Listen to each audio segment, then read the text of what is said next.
I will warn you that Nicole speaks a lot slower and clearer than I do.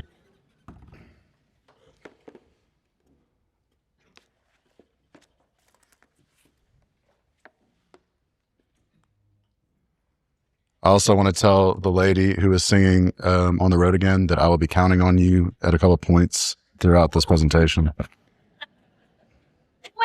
to Lake Charles. Have you seen the Sallier Oak? It's a 275-year-old tree. I can't tell if this is a recording,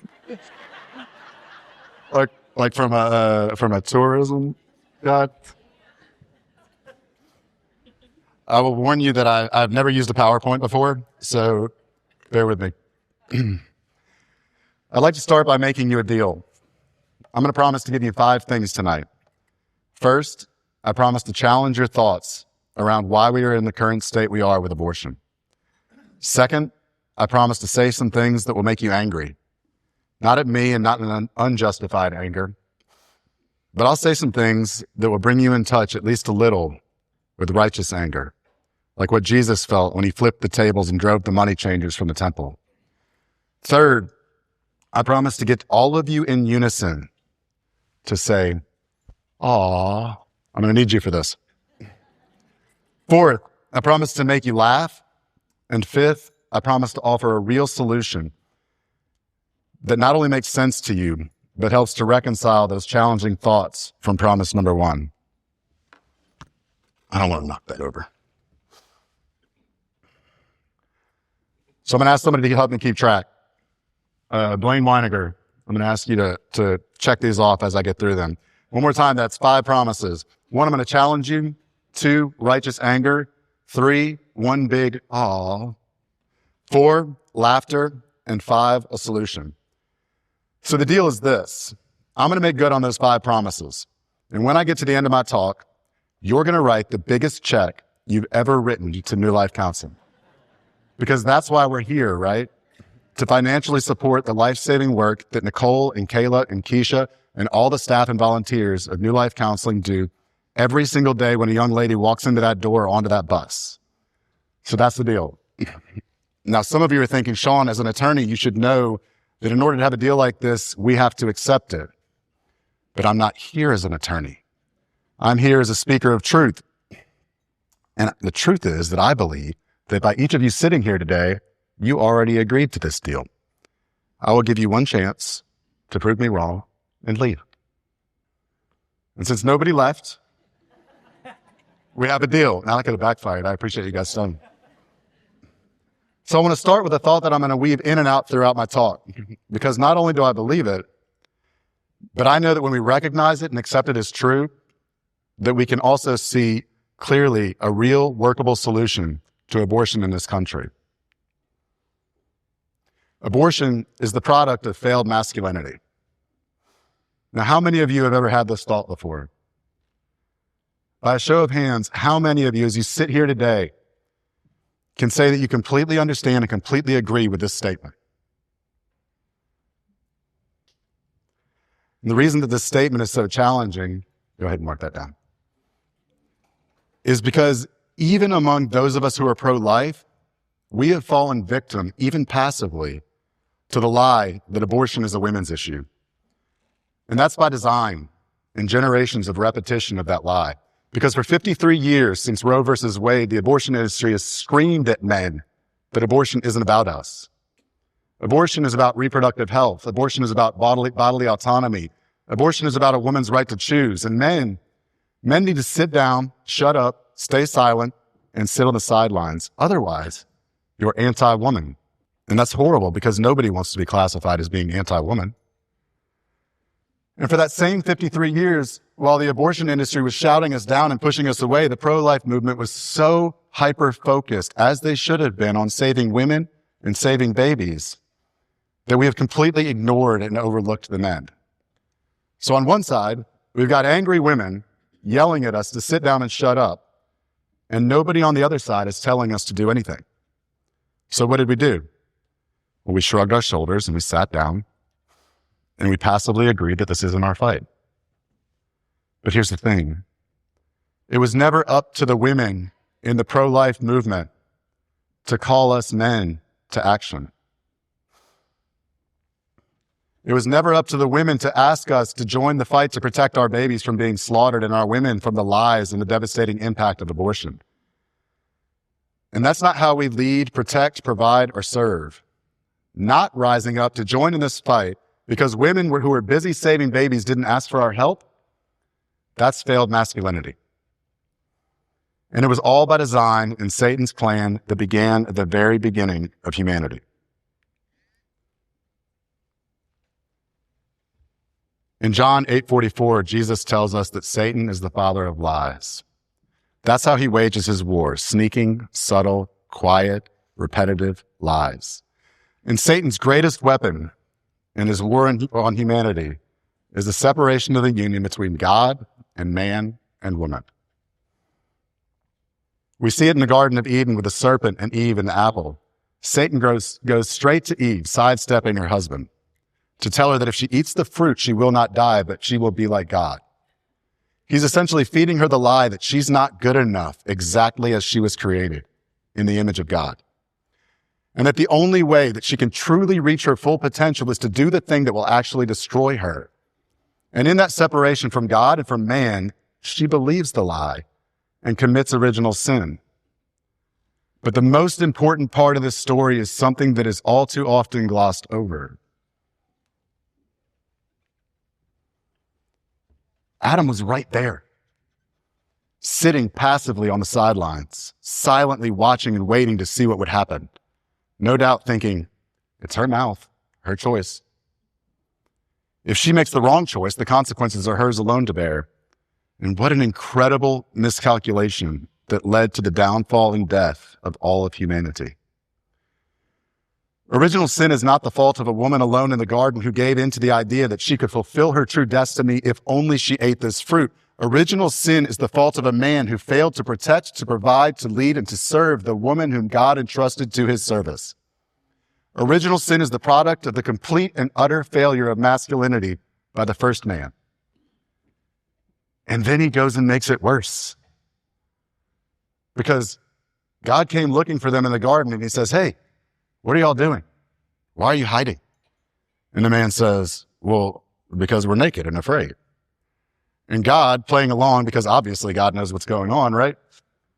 He says, well, why do you think you're naked? Wait a minute. Did you eat the fruit that I told you not to eat? Did you literally do the only thing that I told you not to do? And what does Adam do?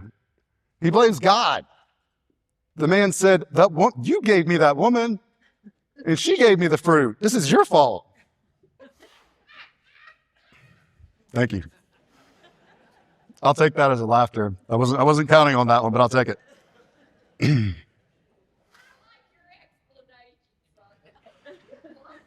This is your fault, God. I'm just a weak man. You can't blame me for this one. And in this statement, God is doing the devil's work by further separating himself from the union with God and from the union with woman. And that's just not how it works. God tells man in very certain terms, because of your failure to protect, to provide, to lead, and to serve, because of your failure to fulfill your masculine role, your life from this day forward and the lives of every person who comes after you is going to be very hard.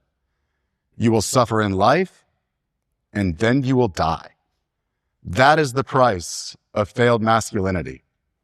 That is the price of allowing Satan to separate the union between God and man and woman, and allowing his lies to shape man's decisions.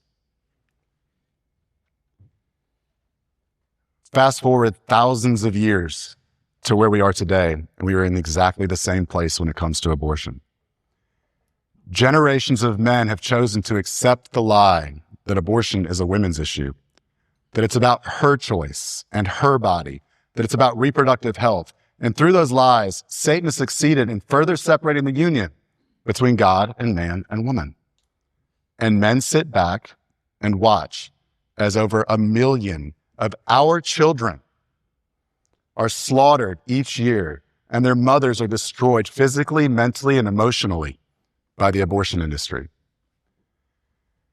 The truth is that abortion isn't a women's issue. It's a human issue. It's a spiritual issue. It's a battle for our babies and the hearts of women and our souls, and it's being waged intentionally and strategically. Let me ask you, by a show of hands, who can at least agree that abortion is a spiritual war? Okay, so if we can agree that abortion is a spiritual war, and if we can acknowledge that 90% of the people fighting this war on the front lines every day are women, then have we as men consigned ourselves to sit back and write checks to fund a war that we send our women off to fight? Because that is failed masculinity. Now, I want to be clear. I'm not discounting the power of those checks. Every pro-life organization is funded by donor support. My organization cannot survive without donors. Pregnancy centers cannot survive without donors. New Life Counseling cannot survive without your donations. And I've already told you that when I get to the end, I'm going to ask you for a lot of money to ensure that New Life Counseling can continue its life-saving work for another year. But what I'm suggesting is that as men, we are called to so much more than to provide. We are called to protect, we are called to lead, and we are called to serve. And it's not that the women fighting against abortion need men to stand up because the women are weak. It's because the strong women who have been leading this fight for so long deserve strong men fighting alongside of them. They should never have had to do it by themselves in the first place. Because abortion is not a women's issue. In 2024, there were 1,038,100 abortions in the United States. That's numbers from the Guttmacher Institute, which is the research arm of Planned Parenthood. That's over 1 million babies, over 1 million mothers, and over 1 million fathers. 1 in 5 men will lose a child to abortion by the age of 45. That's 1 in 5 men at your church, 1 in 5 men in the stadium, 1 in 5 men at the grocery store, across ideological lines, 1 in 5 men. And abortion impacts men. There's a study out of Denmark using socialized medicine that studied 8,221 men, followed 8,221 men who had lost a child to abortion. Now, this is just using data. This is not a voluntary study. It's the great thing about the only good thing about socialized medicine is that they can look at this and say, this was the father of a child who was killed in an abortion. This is what happened later. And what they found was that these men were up to 4.5 times more likely to seek mental health professionals. They were 90% more likely to need antidepressants, 74% more likely to need prescription sleep aids, and 79% more likely to need anti-anxiety medications. Abortion affects men. Abortion affected me. When I was 19 years old, I was away at college, and I was sitting in my dorm room, and the girl I was dating at the time came and said, "Hey, we need to talk." And she came into my room, and she told me she was pregnant. Now, in my mind, I started thinking, okay, well, here's the things that we're going to have to change about our lives because there's a baby coming.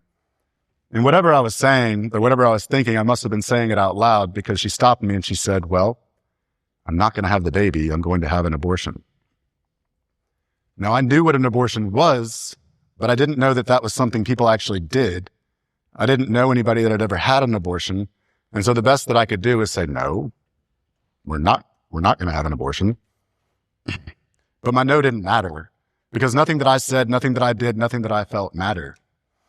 And I fought against it to the point where my dad drove into town and talked to her mom and offered to adopt the baby. We did everything that we could to save this child, and we lost.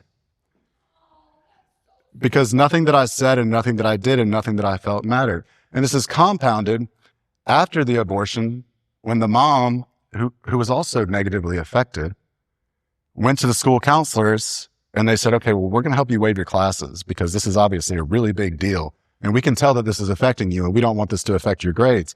And she told me this. And so I went to that same counselor and I said, "This is the name of the young lady that you spoke to. I'm in this situation. And this is what she told me that, your conversation said." And they said, No. This doesn't affect you. And it did affect me. And I failed out of college, and I moved home, and I failed out of college, and I failed out of college. So that's 3 times I failed out of 2 colleges. And by 2005, I was at the end of a 7-year methamphetamine addiction, homeless, unemployed, overdosing in a hotel room, waiting for the police to come and arrest me for stealing from my previous employer. Now, over that 7 years, I had said a lot of prayers. I had prayed that God would just help me out of this one more time. Just help me out of this one more time. Just help me out of this one more time. Hundreds and hundreds of one more times I had prayed, to the point where I didn't believe that prayer anymore. And I surely didn't think God believed that prayer anymore. But as I laid there in that hotel room, and I can say this here because you're all from here, but at the Inn on the Bayou, which was a filthy, filthy place to be, especially after the hurricanes in 2005, and I laid on the dirty hotel room floor, and my last thought was, I cannot die here because this is how my parents will remember me.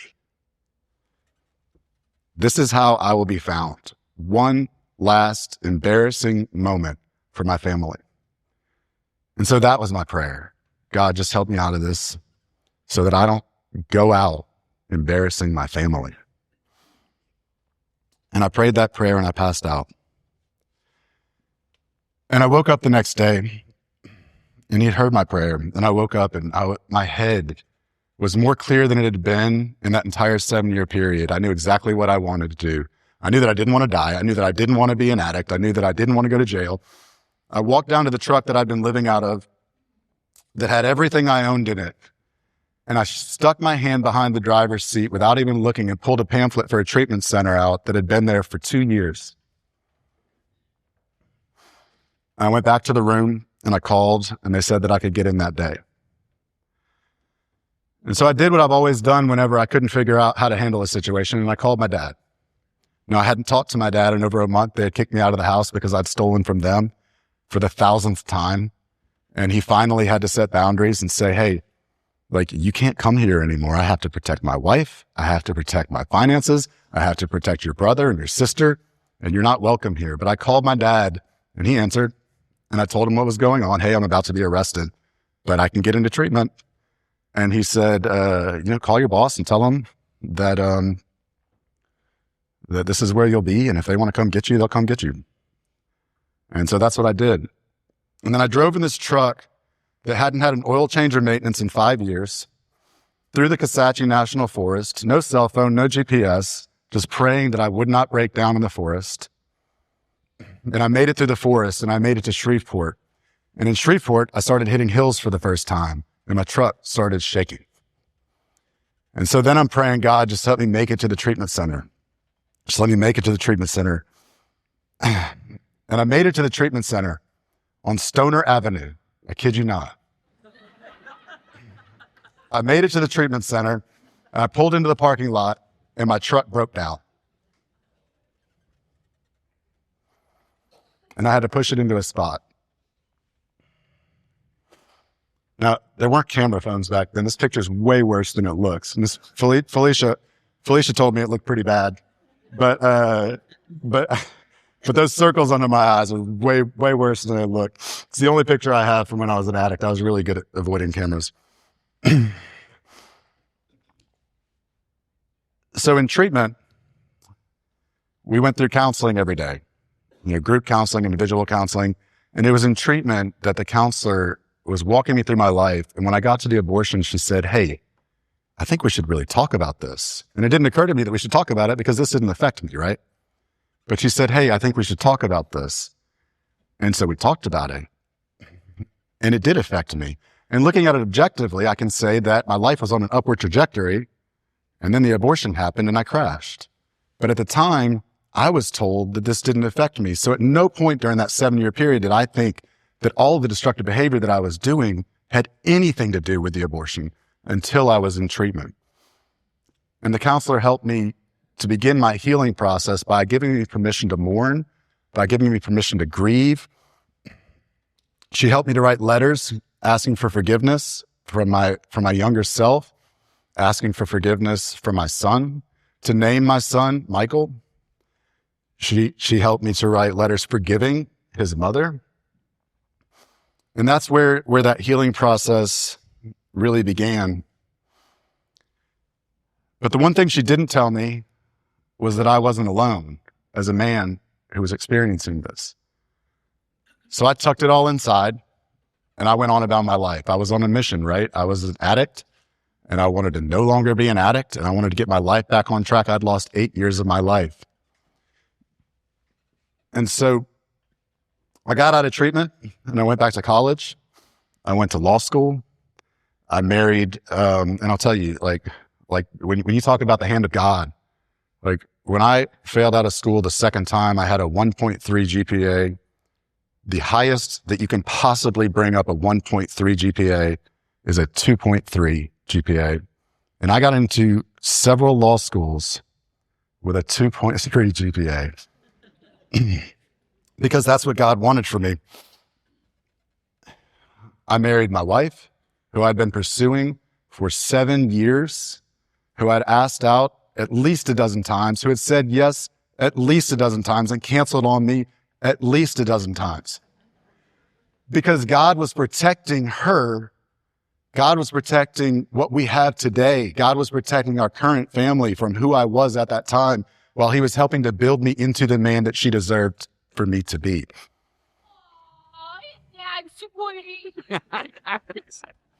I could have made a lot more promises if I knew she was here. And so we started our life together. And then the amazing thing about God, you know, this picture represents sin and death. This is my rock bottom. This is December of 2005.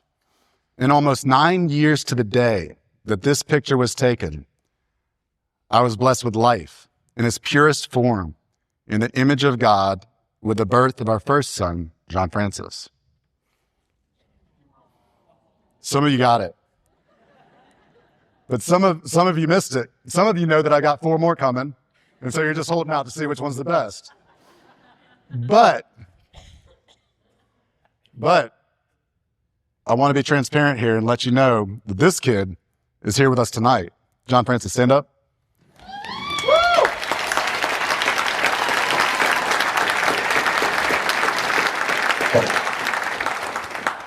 All right, I don't want to put any pressure on you, but your next decision could very well have the power to completely shape his confidence for the rest of his life.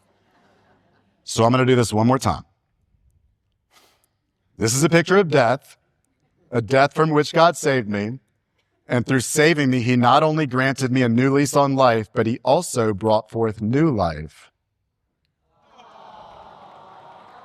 All right, mark that down. You can sit down, buddy.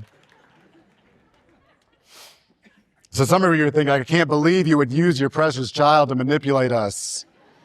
But let's think about that. This is my job, right? Family business, if you will. And historically, one of the benefits of having lots of kids is that they can help sustain, maintain, and support the family business. But even bigger than that is that if this is the family business, then John Francis is the next generation of pro-life warrior. And there's a very real chance that in 10 years, he will be on stage. And I'll be sitting at a table watching him. So if we really think about it, I'm not using him to propel my mission, right? He's using me. So you can take your judgy thoughts and you can cast them all on him in his adorable innocence. 14 months after John Francis was born, we welcomed our second child, Zizi. Now, Zizi was 14 months after John Francis, so for 2.5 years, Michelle was pregnant or breastfeeding. And she let me know that she did not want to be in that position ever again. And we opened ourselves up to adoption. Now, our adoption story is crazy because we found out, or we decided we wanted to adopt children. And I told an attorney friend of mine, hey, I'd like to adopt kids. You have adopted kids. What do I have to do? And he gave me some advice. And then, like 3 weeks later, he called me and he said, hey, we hadn't even met with a social worker yet. And he called me and said, hey, this baby was just born and mom doesn't want to meet him. Do you want him? And we said, well, yes. Oh, yes, we want a baby. Here's Henry. So here's the amazing thing about Henry. When we think about what his mom did, mom's on drugs, right? Like mom didn't know who dad was. She knew that she couldn't take care of him. I don't know that she had a place to live. She knew that there was no way she could provide for this child. And for 9 months, she carried him to give him birth, to give him life, to give him the gift of a family, to give us the gift of a family. And that is the most selfless thing that any person could possibly do. And when you contrast that to abortion, which on its face is the most selfish act that anyone can take. And I give grace to women who have had abortions because I understand the lies that sink in. But the reality is when we look at what is the situation, thinking of self over others, right? It's a selfish act. And so we went through the process. And a year later, Henry was adopted. Now look at his face. Somebody just said, hey, you just got adopted. He's like, whoa.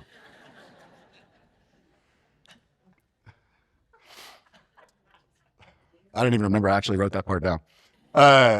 So then we had another opportunity, and it wasn't really planned, but some family members of Michelle, mom was on drugs, dad was in jail, great grandparents were watching these kids right after the hurricanes in 2020. And they were actually, so it was a 1-year-old, a 2-year-old, 2 75-year-olds, and a 96-year-old great-great-grandmother living in a rent house in the middle of a sugarcane field after the hurricanes.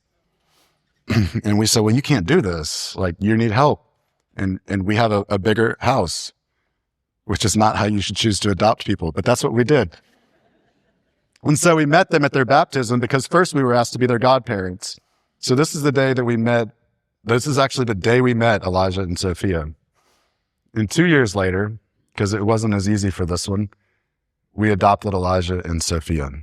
So now I've got 5 kids.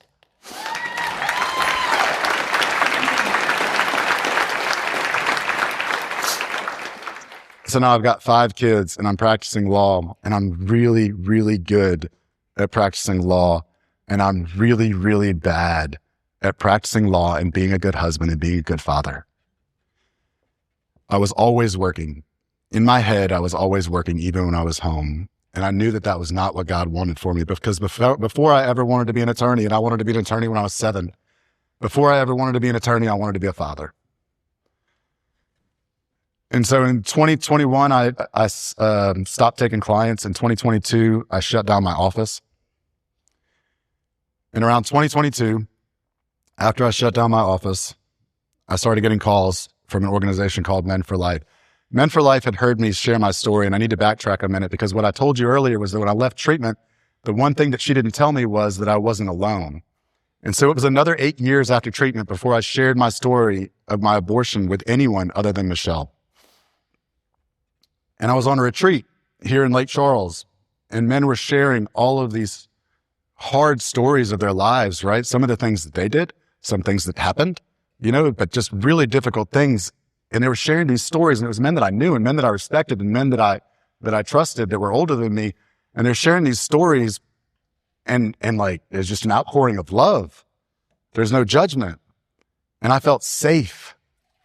And I felt like, hey, like I can finally unload. And I did. And I just let it all out. And when I did, it was healing. But it wasn't about me. Because more than one man came up to me and said, hey, I've never told anybody this in 20 years, 30 years, but I lost a child to abortion. Men are suffering on their own, believing they are the only person that has ever dealt with this. So I began sharing my story after that because I realized that sharing my story wasn't about me, and it wasn't about me healing, even though it heals me every time. This is healing. But that it was about giving other men the opportunity to know that they're not alone. And if they're not alone, then they can heal.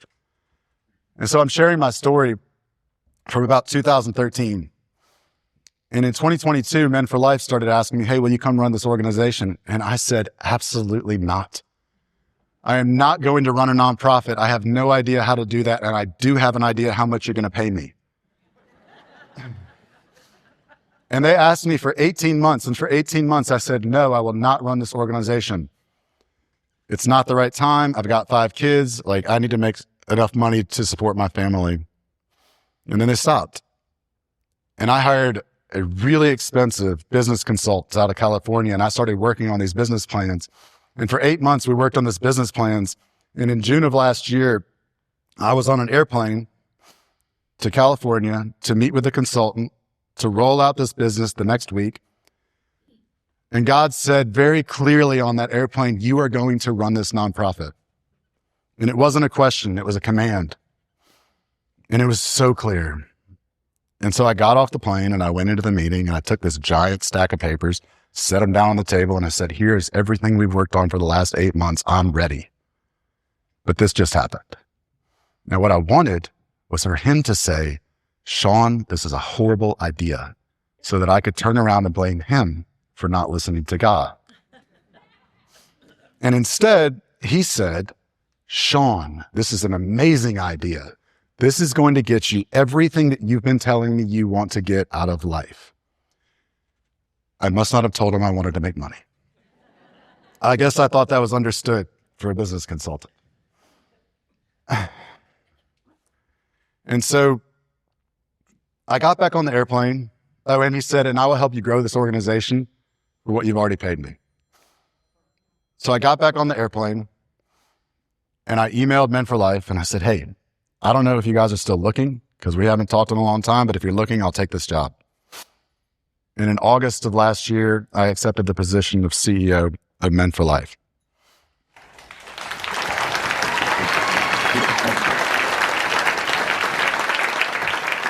And I'll share a little bit more about that in a minute. But I want to get back to abortion because abortion is a spiritual war.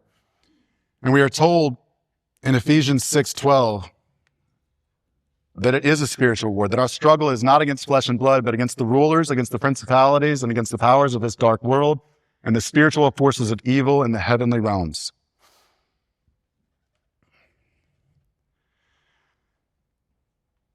And it comes through lies. A systematic and slow drip of lies through our society, and even through some of our Christian churches, giving way to this new age Christianity where millions of people truly believe that being a Christian means following only the 11th commandment,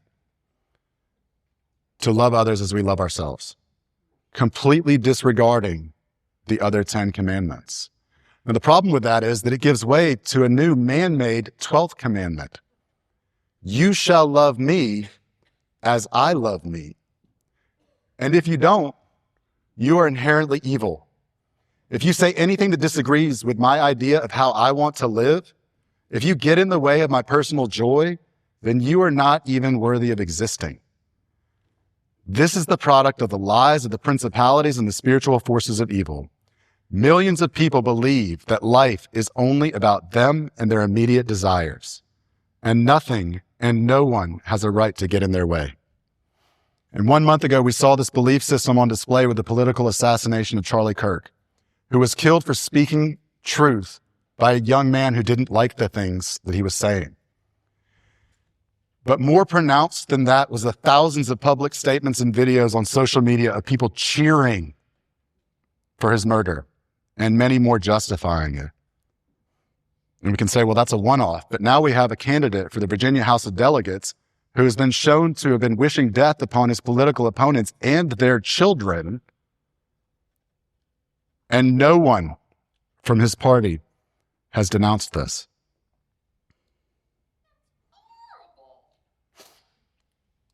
Evil isn't even hiding anymore. And of course, right? This is the logical progression of a society which believes that innocent unborn babies are getting in their way and therefore have no value and can be destroyed before they even have a chance to breathe.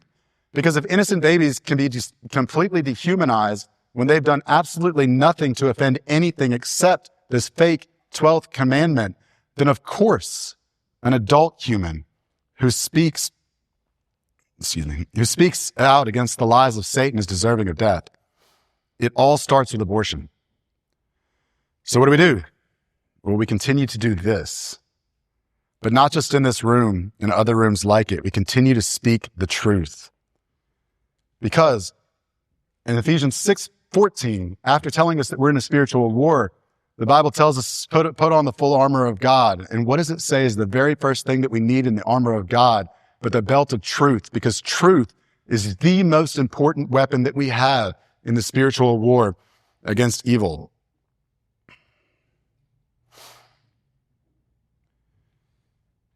And when the lies of darkness and the spiritual war fight violently to silence us, it is more important than ever that we speak truth loudly, confidently, and boldly at all times and in all places. And that's what New Life Counseling and the thousands of other pregnancy centers in this country do every day. They provide truth to women and men who have been lied to by the abortion industry. Without that truth, the idea that women are not good enough, strong enough, capable enough, just as God created them, will persist. The lie that the unborn are inhuman and merely obstacles to a joy-filled life will persist. And now with the abortion pill accounting for between 60 and 80% of all abortions, when those lies persist, even greater evils show their face in a way that even contradicts the entire premise that abortion is about choice. We now have weak men seeking to escape responsibility who are poisoning their girlfriends with the abortion pill. We have a mom right here in Louisiana who gave the abortion pill to her daughter, a daughter who was planning a gender reveal party. Threats of force and violence give way to subtle trickery and sabotage of murder. This man poisoned his girlfriend 6 times with the abortion pill, trying to kill the baby. The baby was born. The baby was born with deformities and disabilities.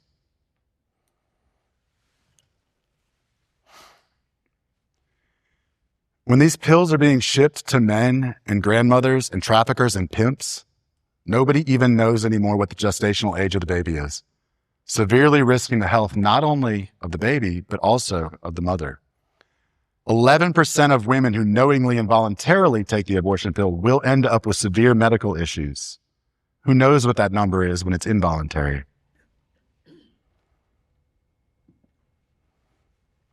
And heaven forbid we let people get in trouble for this. So now in California, there's a law that allows doctors to send abortion pills anonymously so that they can't be held accountable.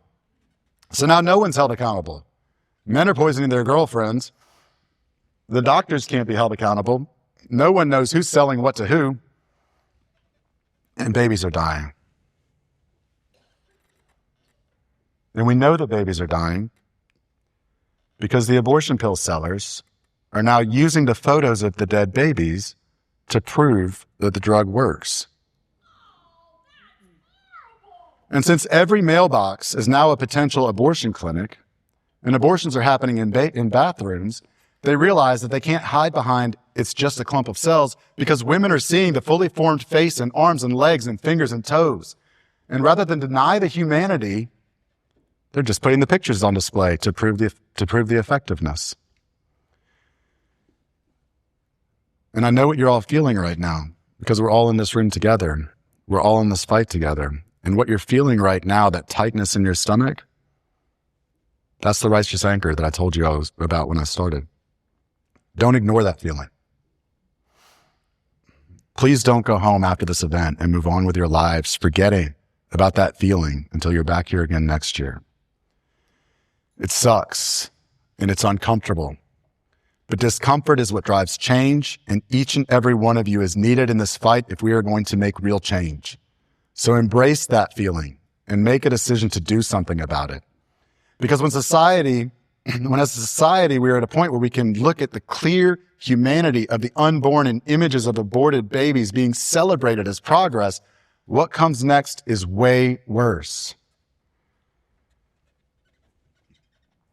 If a baby at 6 weeks, 4 months, 8 months gestation has no value, then why would that change for a baby newly born? What's to stop people from giving birth in their apartment, wrapping the baby in a towel, putting him in the closet, taking a nap, and going to McDonald's? Abortion is a spiritual war. And my friends, all of this has happened in the last 53 years. This is a war on women, and this is a war on babies. And through it all, where are the men? Not the men who champion abortion because it allows them to live freely and to use women as objects without consequences. For those men, the question is, where were their fathers? But also, where are the good men? Where are the men who know that their masculine role is to protect, to provide, to lead, and to serve?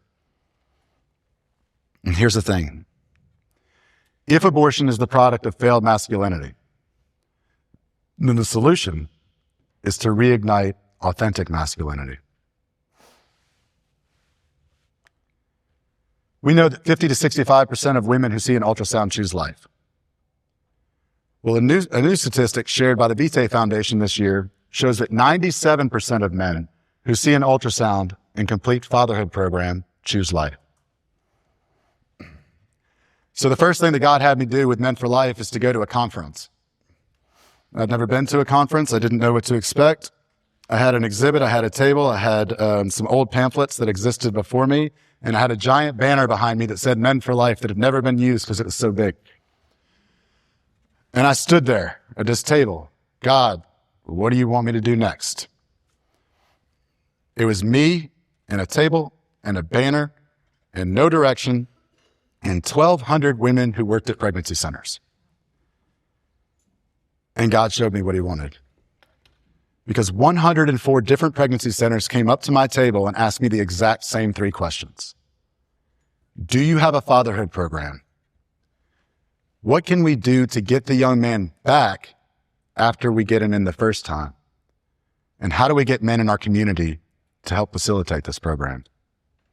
There were so many people standing at my table that during breaks, other exhibitors who had been to every conference that had ever existed kept coming up and saying, what do you do? And I was like, well, I have a banner. But after the 15th person asked me if we had a fatherhood program, I just started saying yes. Yes. Like, we are currently in development of a fatherhood program. And it's true, right? Because in my head, I was like, how the heck are we going to do this? We're going to create a fatherhood program. This is what God wants me to do. And that is what we're doing. So Men for Life is creating a fatherhood program that answers those 3 questions. You know, once they get the young man in, and they get him in by telling mom, hey, like, bring dad, because the pregnancy centers know that the man, the father, is the number 1 influence in mom's decision. So they get the dad in by saying, mom, bring dad. But then the question is, how do we get him to come back for a program? The problem is that the programs that currently exist are teaching dads how to do things like change diapers. Now, a 19-year-old, 20-year-old, 21-year-old man who came to a pregnancy center because his girlfriend maybe told him to, isn't going to be super excited to come back to learn how to change diapers.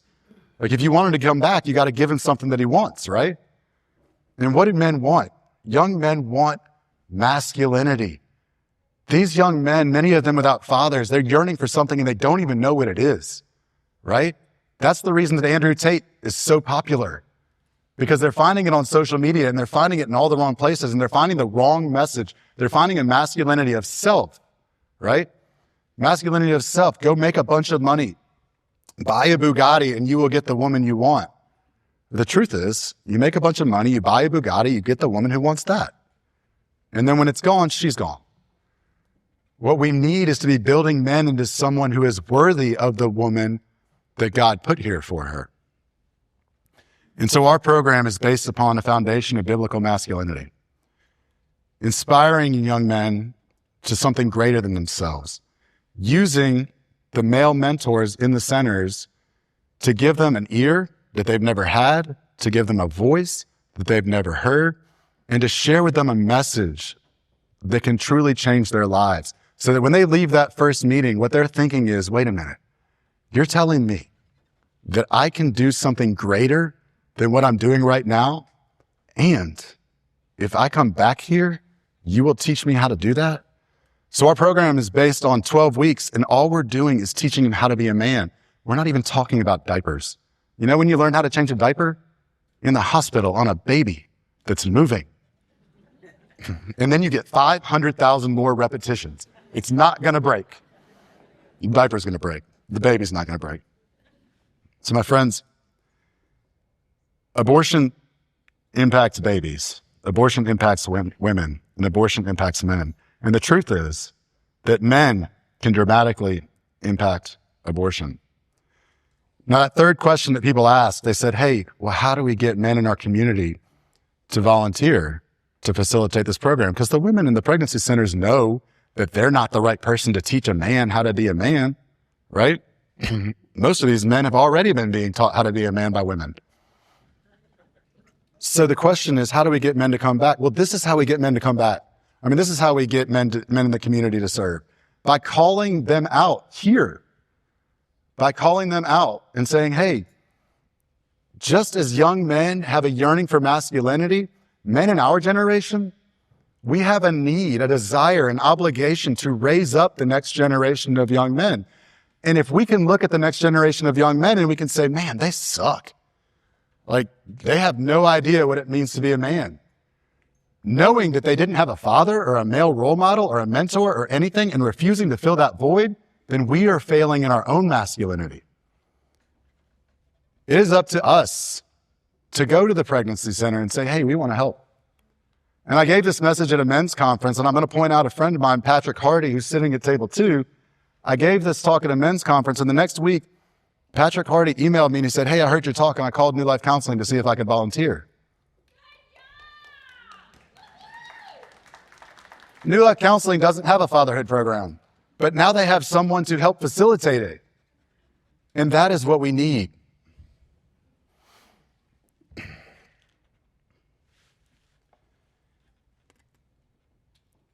Friends, when I started, we made a deal. I promised you that I would challenge your thoughts, and I did that. I promised that you would feel anger, and I believe that some of these facts and headlines brought you there. I promised you would laugh, thanks to you. We laughed a lot. I promised a collective awe, and thanks to John Francis, you knocked that one out of the park. And I promised you a solution. The solution to change is changing the culture by raising good men, and we can do that through New Life Counseling's programs. In return for me making good on my promise, the deal was that you would give more money to New Life Counseling than you've ever given before. The question is, what do we really need? The annual budget for New Life Counseling is $350,000 a year. This is the fundraiser. If we want to help men, and helping men helps women, helping men helps babies. If we want to help men, the cost of the fatherhood program is $3,000 a year. That's the cost not only of the program that I'm creating, but it's also the cost of the other programs that currently exist. The cost of a fatherhood program is roughly $200 a month plus training the mentor. And the cost of a full-time fatherhood coordinator so that every time a young man walks into that center, there is a mentor there who can talk to him, who can guide him, who can run that program, is $47,000 a year. Which brings us to a need tonight of $400,000.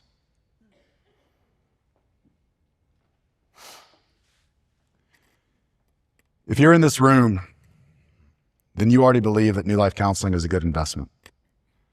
And they're a good investment because they get results. And they get results by reaching moms and dads who enter their doors with the truth. The truth that they are good enough, strong enough, and capable enough. That they are loved and supported. The truth that their circumstances don't define them and that all life is valuable. The truth that the abortion pill can be reversed. There are 7,000 documented successful abortion pill reversals in this country. That number is up from 5,000 last year when Dr. Delgado came to speak at this event. And some of those reversals, as Nicole shared, come straight here from New Life Counseling. So I'm going to put up this QR code. And I'm going to ask you to look on your tables. I'm going to find your pledge cards. I'm going to ask you to find the place where you write checks. However you want to donate, they accept all donations. I'm sure if you have Bitcoin, that Nicole can figure out a way to take your Bitcoin. And while you're writing your checks or donating online or filling out pledge cards, I want to leave you with with a practical tool that you can use the next time you're confronted with a person who supports abortion. And don't let my speaking get in the way of you picking up those cards and securing your tax deductions for 2025. I want to share this with you, but I don't want to be the one who delays your opportunity to give New Life Counseling money that you otherwise planned on giving to our federal bureaucracy. So how do we defend life confidently? What's important is that we remember that there's a single issue. People will throw out all these things that they want to distract from the issue, right? They're going to throw out rape. Rape is 0.4% of abortions. But they're not just going to throw out rape. They're going to throw out 12-year-olds who are raped, right? So 0.1% of any abortions, as though that is the issue. And when you ask these people, hey, if I give you rape, right? If I give you rape, if I say yes, because rape's horrible, and the rapists deserve the most extreme punishments that we can possibly have. The last thing we need to do is re-traumatize a rape victim by traumatizing them with an abortion. But if I give you rape, will you agree to ban all other abortions?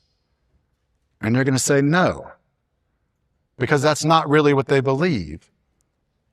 And then what I say, and I wouldn't suggest this, but I'd speak boldly, is then you need to stop using rape victims as a pawn in your argument that you don't even believe in. And generally that makes people stop because they don't want to think that they're the bad guy. But there's a single issue, and that issue is this: abortion kills an innocent human life. No matter what they say, no matter how they twist it, no matter what example they bring up, we believe that killing an innocent human life is wrong. Abortion kills an innocent human life. Therefore, abortion's wrong in all circumstances. So then they'll start talking about the humanity of the baby, right? They'll talk about, well, the baby, it can't be a person. It can't be a person because it's too small. Like, it can't be a person because it's too small. So what they're saying is that value of the human is based upon size. And then the question is, do we really value humans based upon size? Like, is a small human bad and a big human good? I've been 300 pounds. Was I more valuable when I was 300 pounds? I was more expensive, but I wasn't more valuable. I'm not more valuable as a human than my son. I'm bigger than most people in here. And I'm certainly not more valuable than the people in here. Size is not what defines our value. And they'll say, yeah, but it's not fully developed. So then we're saying, well, the level of development is what defines our value. Well, so am I more valuable as a human than a toddler? Because a toddler is not fully developed. A newborn's certainly not developed. And of course the answer is no. We don't define our value based on level of development. And how is the level of development of a toddler different than the level of, we're all like from human life, from conception, in various stages of levels of development. And they'll say, yeah, but it can't be a person because it's in a different environment. And so now our environment is what defines our value as a person. But does your value change depending on where you are? If we put an astronaut in space and he's in the environment that he's supposed to be in, and he has on, the oxygen tank and all that, because otherwise he would die, does that mean he's less valuable? And of course not. Like, our value is not dependent upon our environment. And then, the worst one is the degree of dependency, because we all know that a newborn is dependent, a toddler is dependent, a 5-year-old is dependent. And then, to make it worse, once we get old, like really old, like way older than anybody in here, we become more dependent again, right? But is that what defines our value? Whether or not we can do everything on our own? Of course not. Like, degree of dependency is not what defines our value. So I just want to leave you guys with that, and I appreciate everything that you have done tonight. Thank you.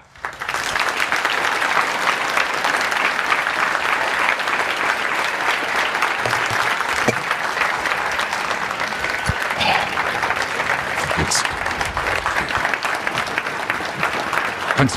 Wow.